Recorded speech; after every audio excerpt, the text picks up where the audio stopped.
कृष्णाय वासुदेवाय हरये परमात्मने प्रणतः क्लेशनाशाय गोविंदाय नमो नमः। जय श्री कृष्ण। राधे राधे। तो बंधुओं, आज हम इस वीडियो में श्रीमद् भगवत गीता का 12वां अध्याय भक्ति योग श्रवण करेंगे। श्रीमद् भगवत गीता के 11वें अध्याय में हमने जाना कि अर्जुन के आग्रह करने पर भगवान श्री कृष्ण उसे अपने विराट विश्वरूप का दर्शन कराते हैं। अब तक के अध्यायों में भगवान श्री कृष्ण ने अपने सखा, अपने मित्र अर्जुन को वह सब दर्शन दिए जो अर्जुन पाना चाहता था। उस विराट विश्वरूप के दर्शन दिए जो अर्जुन के मन में इच्छा थी। अपनी उन विभूतियों के बारे में अर्जुन को कभी पता नहीं था। अर्जुन ने कभी अपने जीवन में महाभारत के उस समय तक जब श्रीमद् भगवत गीता भगवान श्री कृष्ण ने सुनाई, तब तक अर्जुन ने भगवान श्री कृष्ण को केवल अपना एक सखा माना था। लेकिन जब उसे दिव्य दर्शन प्राप्त हुए तो उसे समझ में आया कि मेरे साथ साक्षात भगवान है। वीडियो में आगे बढ़ने से पहले अगर आप इस चैनल पर नए हैं और आपने अभी तक इसे सब्सक्राइब नहीं किया है तो आज ही चैनल को सब्सक्राइब करके बेल आइकन को प्रेस कर दीजिए ताकि हमारे वीडियोस की नोटिफिकेशन आपको मिलती रहे। श्रीमद् भगवत गीता का 12वां अध्याय भक्ति योग। अर्जुन ने पूछा, इस प्रकार जो भक्त सदैव योग युक्त होकर आपकी उपासना करते हैं और जो व्यक्ति परब्रह्म को भजते हैं, इन दोनों में कौन सा श्रेष्ठ योगी है? श्री भगवान बोले, जो मेरे विषय में मन लगाकर श्रद्धा पूर्वक मुझको भजते हैं वे उत्तम योगी है। परंतु जो इंद्रियों को संयम करके सर्वत्र समदृष्टि रखने वाले सब प्राणियों के हित में लगे हुए अकथनीय, अव्यक्त, सर्वव्यापी, अचिंतनीय, निर्विकार, अचल ध्रुव अक्षर का भजन करते हैं, वे भी मुझे प्राप्त होते हैं।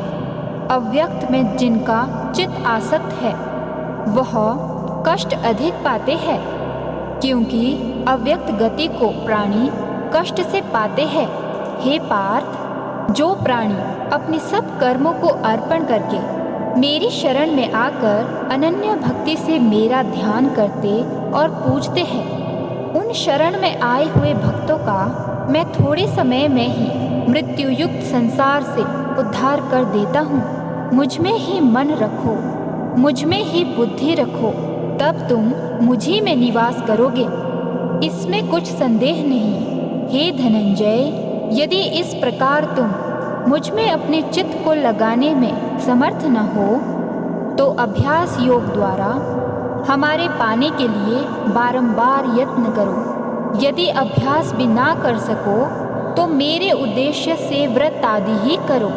यदि मेरे लिए तुम कर्म करोगे तो तुम्हें मुक्ति प्राप्त होगी, और यदि ऐसा भी ना कर सको तो मन को रोककर अनन्य भाव से मेरी शरण में आओ और फल की आशा छोड़कर कर्म करो, क्योंकि अभ्यास से ज्ञान उत्तम है, ज्ञान से ध्यान श्रेष्ठ है और ध्यान से कर्मों के फल को त्यागना श्रेष्ठ है। त्याग से शांति प्राप्त होती है। जो किसी से द्वेष नहीं करता सबका मित्र है, दयाधारी है। ममता और अहंकार जिसमें नहीं है, सुख दुख को जो समान जानते हैं, क्षमावान है, संतोषी है, स्थिर चित्त इंद्रियों को वश में रखता है, दृढ़ निश्चयवान है, मुझ में अपना मन और बुद्धि को लगाए हुए है, ऐसा मेरा भक्त मुझको प्रिय है। जिसे ना लोगों का भय है ना लोगों से जो डरता है, ऐसा जो हर्ष, ईर्ष्या, दुष्टों से भय और विषाद से रहित है, वह मेरा प्रिय है। जो कुछ मिले उसी में संतुष्ट, पवित्र, निष्पक्ष, निष्पाप, दुख रहित, फल की आशा त्याग कर कर्म करने वाला, ऐसा जो मेरा भक्त है वह मुझे प्रिय है। जो लाभ से प्रसन्न न हो, किसी से द्वेष न करे, इष्ट पदार्थ के नष्ट होने से दुखी न हो, किसी वस्तु की इच्छा न करे, शुभ तथा अशुभ दोनों का त्यागी हो, वह भक्त मेरा परम प्रिय है। जिसको शत्रु और मित्र, मान और अपमान, सर्दी और गर्मी, सुख और दुख समान है, और जो वासना से रहित है, जो निंदा और स्तुति को समान जानते हैं, जितना जो मिले उसी पर संतोष, जो यह नहीं समझता कि यह मेरा घर है, जो मेहमान है वह मेरा प्यार है, पर जो मुझ में श्रद्धा करके और मुझे मानकर इस अमृत के समान कल्याणकारक धर्म का आचरण मेरे उपदेशानुसार करते हैं, वे मुझको अत्यंत प्रिय हैं। तो बंधुओं, ये था श्रीमद् भगवद गीता का 12वां अध्याय भक्ति योग। और अब हम श्रीमद् भगवद गीता के 12वें अध्याय का महात्म्य श्रवण करेंगे। श्री भगवान बोले, हे लक्ष्मी, अब 12वें अध्याय का महात्म्य सुनो। दक्षिण देश में सुखानन नाम का एक राजा रहता था। उसके राज्य में एक मंदिर में एक ब्राह्मण भगवान नारायण की सेवा करता था। एक दिन भगवान जी प्रसन्न हुए। श्री नारायण जी गरुड़ पर सवार होकर आए और कहा कि तेरी क्या कामना है? हे ब्राह्मण, गीता के 12वें अध्याय का पाठ करो, तब उद्धार होगा। तब उस विप्र ने भगवान की स्तुति की।